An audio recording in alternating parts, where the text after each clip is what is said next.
Buenas noches, doctora, compañeros. El tema que vamos a exponer el día de hoy, análisis del derecho penal, delitos en el COI. Somos el grupo 3, integrantes Samily Parrales Pincay, Paola Suárez Yagual, Giancarlos Parrales Pincay, Erika Parrales Pincay, Miguel Suárez Tapia y mi persona, Marcela Suárez Yagual. Introducción. El derecho penal se encarga de proteger a las personas y a la sociedad de las conductas que dañan o ponen en riesgo sus derechos a través del Código Orgánico Integral Penal COI. El Estado ecuatoriano tipifica y sanciona diversas conductas ilícitas que atentan contra la seguridad, la integridad y los derechos de las personas. Establece qué acciones son delitos y cuáles son sus castigos. Entre ellos están los delitos informáticos, los delitos contra los derechos de los consumidores y los delitos contra el trabajo y la seguridad social. Estos delitos muestran cómo el derecho penal ha cambiado con el tiempo para responder a nuevos problemas, como los que surgen con la tecnología, el comercio o el trabajo. Conocerlo nos ayuda a entender cómo la ley protege nuestros derechos y busca una convivencia más justa para todos. Delitos contra la seguridad de los activos informáticos. Son aquellos que atentan contra la seguridad de los sistemas digitales y la información que en ellos se maneja. Entre los principales tenemos la revelación ilegal de base de datos, que ocurre cuando una persona divulga información confidencial sin autorización. Por ejemplo, si alguien comparte datos personales obtenidos en su trabajo, este delito se sanciona con prisión de 1 a 3 años. Y si lo comete un servidor público, la pena aumenta a 3 o 5 años. La interceptación ilegal de datos, que consiste en escuchar, grabar o copiar información privada sin orden judicial. Esto incluye acciones como intervenir llamadas o correos electrónicos. La pena va de 3 a 5 años de prisión. Tercero, la transferencia electrónica de activos patrimoniales, que se da cuando alguien manipula un sistema informático para obtener dinero ajeno. Por ejemplo, alterando una transacción bancaria. Este delito también se castiga con 3 a 5 años de privación de la libertad.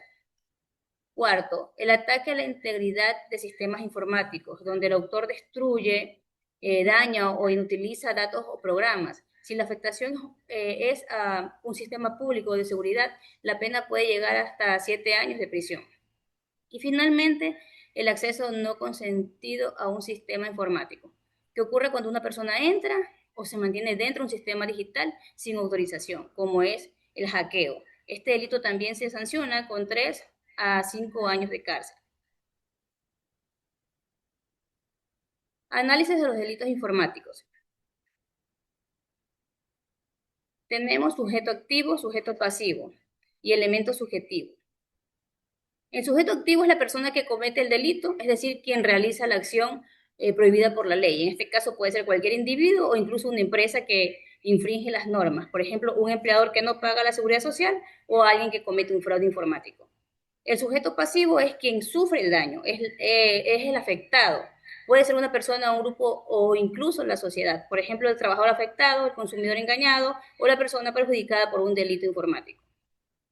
Tenemos elementos subjetivos. Se refiere a la intención o voluntad con la que el delincuente actúa. En la mayoría de estos delitos hay dolo, es decir, el autor sabe que su sanción está prohibida, pero aún así la realiza buscando un beneficio o causando un daño. Tenemos aquí, ejemplo, manipulación de sistemas financieros o robo de datos personales. Importancia, fortalecer la ciberseguridad y la protección de datos personales. Como ejemplo tenemos aquí un caso práctico, delitos informáticos. Tenemos el caso de Carlos Santana, un ex empleado que accede sin permiso al sistema de su antigua empresa y modifica información financiera. Su conducta encaja en los artículos 229 y 230 del COI por acceso no autorizado y ataque a la integridad del sistema. En conclusión, analizar estos elementos es importante porque nos permite entender cómo se forma el delito, quién lo comete y quién lo sufre, y con qué intención se realiza. Esto ayuda a aplicar correctamente la ley y a proteger los derechos de las personas frente a cualquier vulneración. A continuación, mi compañero Miguel Ángel. Buenas noches. A mí me tocó hablar sobre los delitos en contra de los derechos del consumidor, usuarios y otros agentes del mercado. Estos delitos protegen los derechos del consumidor y de los usuarios dentro del mercado, por ejemplo, uno mismo al querer realizar una compra o solicitar un servicio en línea. También protege a otros participantes del mercado, como al mismo Estado. Esto con el fin de garantizar la confianza en el mercado y la defensa del consumidor ante posibles fraudes comerciales o la publicidad engañosa. Esto se alinea con la Constitución en su artículo 52, la cual defiende nuestros derechos como consumidor y prohíbe prácticas injustas. Las penas para este tipo de delitos son privación de la libertad y multas hacia las empresas. También hay reparación hacia las víctimas, como devolver el dinero o indemnizar de ser el caso. Cabe recalcar que este recurso debe ser usado solo en casos demasiadamente graves, como por ejemplo fraudes intencionales. Para problemas de menor gravedad, estos se resuelven con multas administrativas o demandas civiles según la Ley Orgánica de la Defensoría del Consumidor, respetando así el principio de mínima intervención del derecho penal. Como primer delito a analizar tenemos el engaño al comprador, el cual se encuentra tipificado en el artículo 235. Este delito sanciona a las personas que provocan el error al comprador al momento de querer inducir una compra, mintiendo ya sea en la identidad, calidad o naturaleza, origen del bien que quiere hacer que la otra persona lo consuma, ya sea también un servicio, también podría ser en línea.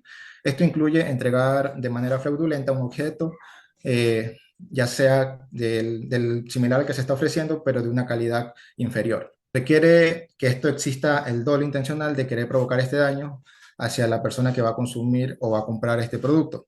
No se aplican si el error es involuntario. Los elementos claves de este delito son que tiene que entender la intención de generar este daño, es decir, que tenga el dolo de que se genere esta acción. Como segundo, tenemos que se entregue algo diferente al producto que se está solicitando. Como tercer punto, tiene que ser un bien o un servicio al cual se esté ofreciendo. Esto no aplica para discusiones pequeñas, debe existir un fraude real.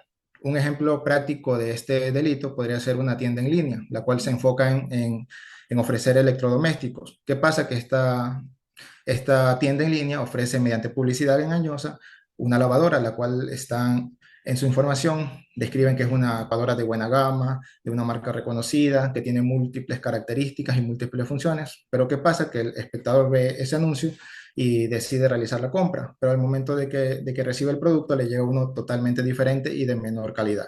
Aquí claramente se está configurando el engaño al comprador, como se lo tipifica en el artículo 235 de nuestro Código Orgánico Integral Penal. Las penas para este tipo de delitos son cárceles de 6 meses a un año para las personas que ejerzan este delito y para las empresas son multas de 10 a 15 salarios básicos unificados.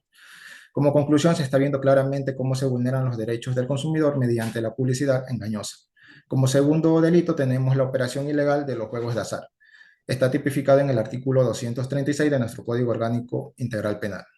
Este delito se encarga de sancionar a las personas que administren, pongan en funcionamiento o establezcan, ya sean casinos, salas de apuestas, casas de apuestas o negocios similares que tengan que ver con esta manera de ganar dinero ilegalmente en relación a los juegos de azar. Esto tiene un agravante en la cual el que está operando dice que es sin fines de generar dinero, de generar lucro, eh, pero en realidad está teniendo el dolo de lucrarse de esta manera, de manera ilícita. Se decomisarán los instrumentos, productos o ganancias obtenidas. Esto no aplica para juegos autorizados por el Estado. Los elementos claves de este delito son operar sin autorización legal del Estado, que tengan la intención de ganar el dinero de manera ilícita y que sean con la mecánica de apuestas o juegos de azar. Esto no aplica para juegos permitidos como la Lotería Nacional. Las penas para este tipo de delitos, para las personas que lo operan, son cárceles de 1 año a 3 años, con la agravante de que finjan operar sin fines de lucro, son cárceles de 3 a 5 años, y para las empresas son posibles multas o clausura del local. Este delito protege a los usuarios y otros agentes del mercado de prácticas desreguladas que generen adicción como lavado de activos o competencias desleales, considerada los juegos de azar como un riesgo para la economía familiar y el orden público, protegiendo al consumidor y al Estado como un ente regulador. Me toca hablar sobre el delito contra el trabajo y la seguridad social. Los delitos contra el trabajo y la seguridad social protegen la dignidad del trabajador y su bienestar. Estos delitos ocurren cuando se vulneran derechos como la afiliación al IES, el pago de aportes o el derecho a la huelga. El Código Integral Penal en sus artículos 241 y 242 sanciona estas conductas con penas de 6 meses a 3 años de prisión. Su objetivo es garantizar que todos los trabajadores tengan condiciones justas, estabilidad laboral y protección social. En conclusión, el Código Integral Penal busca garantizar la justicia y el orden social, sancionando las conductas que afectan la privacidad, el consumo irresponsable, el trabajo digno.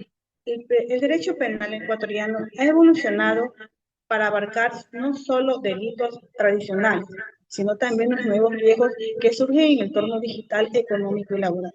Por eso es importante fortalecer la educación jurídica y fomentar la ética profesional en todos los ámbitos. Muchas gracias.